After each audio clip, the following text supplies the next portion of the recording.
Using cylindrical shells, let's find the volume of the solid of revolution that comes from revolving the region bounded by the line y is equal to 4. Okay, so here's the line y is equal to 4. And y is equal to 4 sine of x squared in between x equals 0 and x equals the square root of pi over 2. So that is actually happening here. We're going to do this around the y-axis. Okay.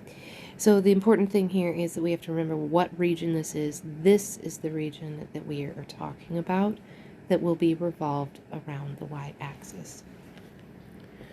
And that'll help us then think about how we can build these shells. So here's the portion of the curve, y is equal to 4 sine x squared. Here's the line y is equal to 4. Okay. So we can put in the arbitrary rectangle that will symbolize the shell that's going to be revolved. So the shell is going to come like so. Okay.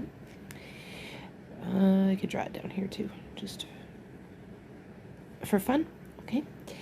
Now, what is the radius that is concerned here? The radius is just going to be the x value. But we also have to know the height. So what is the height of this rectangle? Well, this height is actually determined by two different functions. It's bounded above by the line y equals 4 and below by the line y is equal to 4 sine of x squared. Okay. All right, so with that, we can then think about summing all of these cylindrical shells that will happen. So we can set up our integral. Volume must be equal to, as x goes from 0 to square root of pi over 2, 2 pi times the radius, 2 pi times the radius. Now remember, the radius is just x, times the height of that cylinder, which is 4 minus 4 sine of x squared, and the width is dx. Alright, so now we can split this up. We see that 2 pi is just a constant, so that will come out. So it'll be 2 times. And then I'm going to split this into two different integrals here because I'll be distributing the x at the same time. Okay, so this will become the integral from x equals 0 to the square root of pi over 2 of 4x minus the integral x equals 0 to square roots of pi over 2 of 4x sine of x squared, and both of these are dx. We're integrating with respect to x. And then from there, it's just the calculations that we have to pull off. So this 2 pi is going to stay on the outside. 2 pi times integrating 4x, that becomes 4x squared divided by 2. We'll evaluate that from x equals 0 to x equals the square root of pi over 2. And in this integral, we're going to have to do a u substitution. So if we let u be equal to x squared, then du is equal to 2x dx.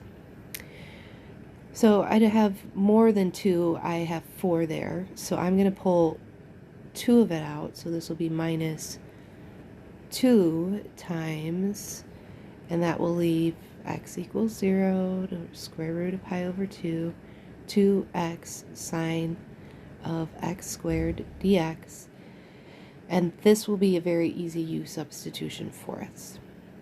Okay, so I will continue that on the next page and simplify this as we go.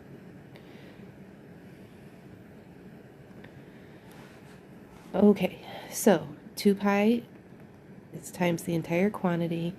4x squared divided by 2 becomes 2x squared. That gets evaluated from 0 to square root of pi over 2. Then we can make the easy substitutions. This is minus 2, the sine of u du. Notice I'm leaving off the bounds of integration there because I've switched to the variable u. And then you just continue. So this is 2 pi times the entire quantity of 2 times x squared. X in this case, we substitute in that square root of pi over 2 and square that, then minus 0, but that doesn't mean anything. So here we get, in the next integral, we get minus 2 times, we know the derivative of, well, the integral of sine of u is negative cosine of u. Again, we're still going to need to evaluate that over the u's. I'm just going to leave that alone until we can put it back to x's.